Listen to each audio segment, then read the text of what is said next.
Yo, what is going on, everyone in the XRP community? I hope you guys are having yourselves a fantastic day today, as usual. Got a great lineup of actually one piece of information I want to go over today. I did touch over it on stream a bit, but however, I'm making this video for all you guys that were not in the stream today. However, if you were in the stream, I would suggest to still watch because I'm going to go a little bit more in depth on the company Equins themselves.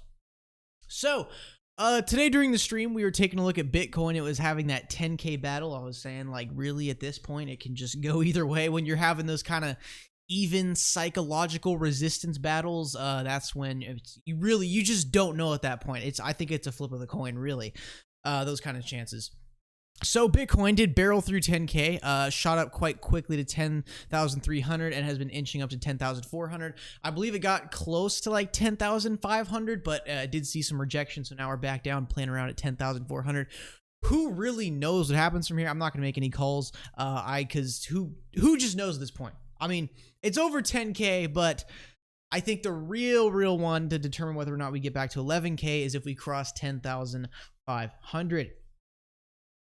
And XRP is actually making some waves back up to 32 cents, I believe. So yeah, it's dropping in Satoshi value because of Bitcoin spike up. But again, so last time Bitcoin ran up, XRP didn't really move with it. However, I don't think that's always going to be the case. So let's just hope Bitcoin goes crazy again. We get that huge media spotlight back onto the market, and hopefully you can get some money put into the alts.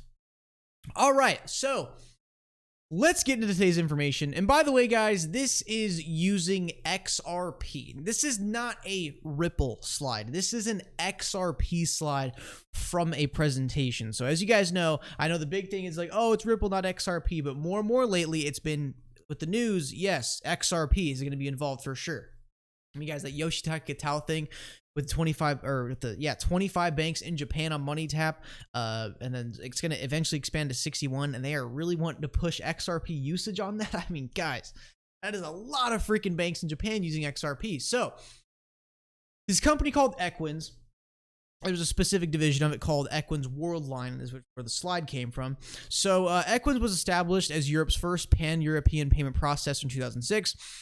This was a result of the merger of the of Europe's two largest payment processors, Dutch Interpay Netherlands BV, and then German what the heck ever that is. Initially operating as a holding company, Equins SE was formed in July 2008 as Europe's first Societas Europea, I think, or Europea, something like that, payment processor. The company extended its geological coverage with the formation of Equins Italia in September 2008, and a 50-50 joint venture with Italy's ICBPI Group. So this is clearly a bank-driven venture right here. Now, here's a really important part, is the shareholders in the company, which majority of them actually do have a relation to Ripple. So DZ Bank, okay, so by the way, all the shareholders are banks. There are no individual shareholders. They are all 100% these 5 banks. So the first bank, DZ Bank in Germany, is actually a bank related to Ripple, because DZ Bank subsidiary Rise Bank, you may remember Ripple conducted a live XRP trial between Rise Bank and some bank, I want to say Royal Bank of Canada, maybe. You guys know what I'm talking about, though. It was where it was the guy in Germany, guy in Canada saying, hey man, I'm sending the money right now, and then like 4 seconds later, he's like, hey, yeah, I just received it, all settled, done on my end. That was an XRP trial between 2 banks, actually documented in videography. So that DZ Bank subsidiary, Rise Bank, yeah, they are working with Ripple. Now these two here, this Italian one and this one, I am not familiar with, but they own 18.4% in the company, and then this one has 20%. However, ING confirmed Ripple partner on Xcurrent at least, and then same thing with Rabobank. Rabobank and ING, both Ripple partners, and the first bank here has a subsidiary working with Ripple. So majority of the shareholders in this company are actually, Ripple partners in some way. Now, I think it's just really interesting is anytime we get some sort of weird, document / presentation, and it happens to mention XRP somewhere, and then you just kind of go down that rabbit hole. You go, hey, I wonder really what they're doing here. Who is the share? Who's involved? Who's behind this? And you find out that it's actually a couple of banks that are working with Ripple already. So that's really what really pays off when you do your own research. All right. So next thing is these guys are actually quite massive. I was able to pull up some annual results because they didn't have these on Wikipedia. Usually if it is a big company on Wikipedia, they state, asset worth, like total, worth of the company. I couldn't find that. However, I was able to find a 2017 annual result, and that was them making 1.6 billion euros in revenue. I think that's approximately 1.9, 1.8, maybe $2 billion US dollars, somewhere around there. So being able to rack over $1 billion in revenue in 1 year, that is actually quite impressive. So they are not some small fish. They are a major European payment provider. Geez, try to blend the two words there real quick. So here is the actual information now that I've given you guys the background. Stored XRP posted this on Twitter today, and it does say, disclaimer, please note that the following represents the personal views of the speaker, and it is not the official position of Equins Worldwide or its subsidiaries or of its clients and partners in 2017. Wink, wink, NDA. You get that kind of vague, we don't really represent this, this isn't our actual, this is just an opinion, nothing, fact. They always love to say that. And also, fun little fact, Equins Worldwide, Equins Worldline does follow Ripple on Twitter. So here's the slide.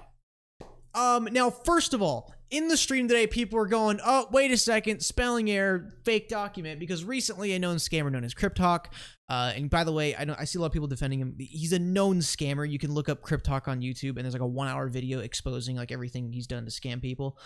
So he recently came out and he falsified a Swift document to make it appear as though Swift was going to be now leveraging XRP as a settlement tool. However, I do believe that might be a possibility in the future. Fact is that he tried to forge a document, and there were some inconsistencies, again, with the grammatical errors as well as the page numbering, so it was exposed as being a false document. So I understand the community's the hesitation towards, like, believing this is the real information. So they did get a spelling error. However, Stored XRP did link me the actual source, and you can see it right here. This is a legitimate PDF on the fsclub.co.uk, a legitimate domain, and you can see there's the whole presentation right there. Now, the Ripple section is this one right here, eliminating central entities. That's what it's supposed to be. So that's what Stort zoomed up in on here. Listen to this. Eliminating central entities by creating new ones. Banks embrace Ripple and move beyond testing to real-world transactions. And by the way, this is from January 2017, when nobody thought anyone wanted to use XRP. So this is actually quite old. This is actually really old. But in my 2+ years in the XRP community, I have never, ever seen this company brought up with any relation to Ripple. So to me, this is like hot off the press. This is brand new information to us, at least, because these things are hard to find, may take a couple of years to actually surface, like a lot of the deep dive documents we found. So the goal, slash the time and cost of cross-border settlement. Method, ditch the traditional sluggish model of using local currency accounts with correspondent banks. And again, it's quite the kind of funny, you call it local currency, but then you're getting it offshore in a non-local area. So that's where the inefficiencies take place, because it's not meant to be over there. It's meant to be in this country. That's why you need the perfect bridge asset. So you hear the way they describe the current system, and they go, oh, the traditional sluggish model. And they also should have added in there that this was from the disco era, when there was still telegraphs being used. We're using the same damn technology back when telegraphs were used. I mean, come on. Everyone knows this payment the worldwide global payment infrastructure needs improvement. It desperately needs it. It could seriously advance commerce, unlock capital, and cause economies to boom by increasing the velocity of the money being moved around the world. So again, look at the bias here, traditional sluggish model of international payments. Instead, money could be converted into the native Ripple currency, XRP. Oh, would you look at that? Not Ripple, XRP, and showing that this is having a one kind of central bridge hub for all these currencies, much better than trying to tie just one-to-one constantly through the Forex market, right? Then they say at the very bottom here, using blockchain, the first financial institution in Canada to complete an overseas payment in a matter of seconds. Without blockchain, that transaction would have taken at least 2 to 6 business days. So you tell me, is the title correct on this video? Major bank owned European payment provider wants to use Ripple's XRP. This is not just like informational. You can feel the bias in here. This traditional sluggish model, you convert it into one, currency XRP to bridge all of them. Then saying that without blockchain, you're not going to have good speed. Basically, I mean, come on, they are wanting to use some XRP, and I wouldn't doubt that they might be the current over 20 financial institutions now using XRapid, considering this was from 2 years ago. So, pretty good stuff. Also, if you guys do want to see all the information that was sourced in this video, I know I have a bad habit of like not putting all the individual sources in the description, but usually what the habit I'm getting into is I usually write articles on the XRP Daily about things that I'm going to go over in today's video. So as always, I'm going to go ahead and link the XRP Daily, the article down in the description below. It essentially just recaps what this whole video said. Maybe you can take this, share it with a friend or family member, get them on the XRP train. So really, really good information, guys. Just some awesome stuff. And by the way, if you do go to this article, you guys really do need to read this letter to the Federal Reserve that was archived by the official Federal Reserve domain, explicitly saying XRP. I mean, guys, we are living in a crazy time investing in a digital asset that some of the largest entities in the world are going to be using for freaking instant settlement. I mean, this is insane stuff, guys. And just the fact that you're watching this video, you're one of the lucky few people to invest in the early days.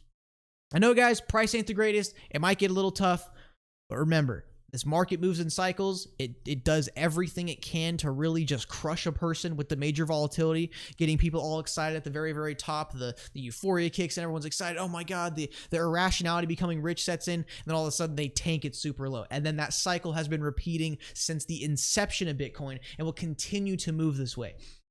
So when you're down in the slumps, accumulate dollar cost average. The money is to be made in the bear market, not in the bull market. When you're buying in during the bull market, you're not making money. You're going to end up losing money. You buy in the bear market in preparation for the future impulses. That's where you're going to make your money in the bear market. You make your money buying in the bear market, not the bull market. All right, guys. Thank you so much for tuning in the video today. Really do appreciate it. Make sure you do smash the like, subscribe, check the links in the description if you would like to support the channel. Get yourself Ledger Nano S. Keep that cryptocurrency nice, safe, and offline. Ledger Nano S's, they are cheaper than ever, just $50. When I first started, they were like 120 because I started this YouTube channel around the time the bull market started to set in. But man, $50, guys. I mean, might not want to spend the extra money on security, but $50 to ensure the safety of your assets that could be worth millions. I mean, that is a proper investment in your security. Make sure you hit those post notifications so you never miss a video or stream.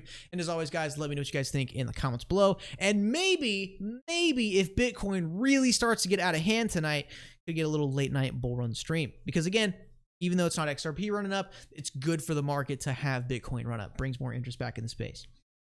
All right, guys, thank you for tuning in the video today. I'll see you guys in the next one.